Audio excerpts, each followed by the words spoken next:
Bom dia, paz do Senhor.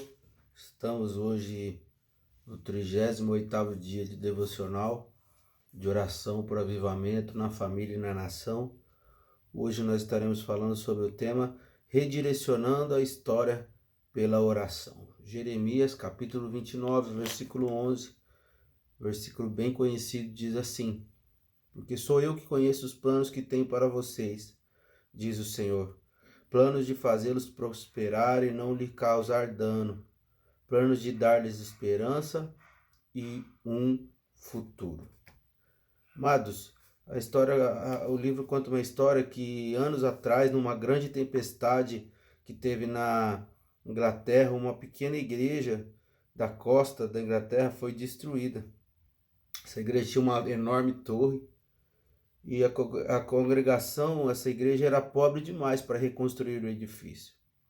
Certo dia, aproximadamente 6 meses mais tarde, um representante real inglês visitou o pastor local. Ele desejava saber se as pessoas da igreja planejavam reconstruí-la.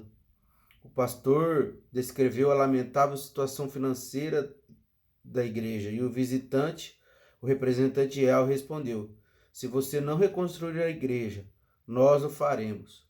Essa torre está em todos os nossos mapas e o ponto de referência pelo qual os navios dos 7 mares orientam os cursos. A existência daquela igreja era relevante como um marco de referência para redirecionar a rota de navegação daqueles que estão perdidos nos mares tempestuosos. Meus amados, assim como aquela igreja era um ponto de vista de todos os navios que passavam, era um ponto de referência para todos os navios que passavam, a igreja nos dias de hoje tem que ser um ponto de referência para a sociedade. Só que nós só vamos mudar essa história se nós entrarmos em oração, redirecionarmos a nossa história pela oração. A oração muda decretos, a oração muda situações, a oração redireciona planos. Nós podemos ver várias passagens na Bíblia de homens que oraram e mudaram as situações em que eles estavam vivendo. Eu quero incentivar você, meus amados, a orar. A oração, ela rompe com a resistência de principados e potestades. A questão que eu te faço nesta manhã, nesse dia, é: quanto tempo nós temos passado com o Salvador em oração? Esse é o questionamento que eu faço para mim. Esse é o questionamento que eu faço para você. Quanto tempo temos nos relacionado com Ele? Quando nós olhamos para o livro de Mateus, capítulo 16, Jesus faz uma pergunta para os discípulos: quem que as pessoas acham que eu sou? Uns discípulos olham para Jesus e falam: um acha que o Senhor é Elias, outros acham que o Senhor é outros profetas. E Jesus faz a seguinte pergunta para os seus discípulos: e vocês? Quem vocês acham que eu sou? Essa é a pergunta que Jesus faz para nós nesse dia. Quem Jesus é para nós?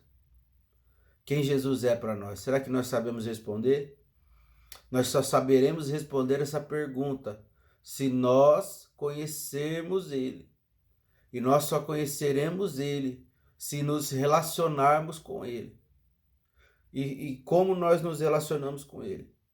Através da oração, através da leitura, através do jejum. O Senhor nos chama a atenção, meus amados, para que nós possamos voltar à oração.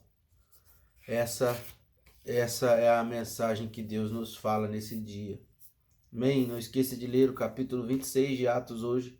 Nós estamos encerrando os nossos devocionais. Vamos orar pela família e pela nação? Senhor, nós te agradecemos, Pai, por tudo que o Senhor tem feito.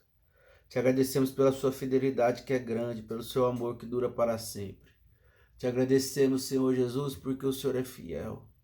Oramos por um avivamento, Senhor, uma reforma na igreja. Senhor, oramos por um avivamento nas nossas famílias. Que o Senhor esteja fazendo, Senhor, aquilo que nós não conseguimos fazer. Aviva a tua obra no meio dos anos a notifica, Deus. em nome de Jesus. Espírito Santo de Deus, que a igreja possa se mover em oração e buscar a sua face. Oramos pelo nosso Brasil, pela nossa nação nessa manhã, Pai. Oramos para que o Senhor venha entrar, Pai, com Senhor Jesus, ó Pai, no controle dessa situação. Pai, que o Senhor esteja abençoando as eleições, que o Senhor esteja fazendo a tua vontade. Em nome de Jesus, Pai, nós te agradecemos por tudo. Em nome de Jesus, amém. Que Deus te abençoe. Você tenha um ótimo feriado em nome de Jesus.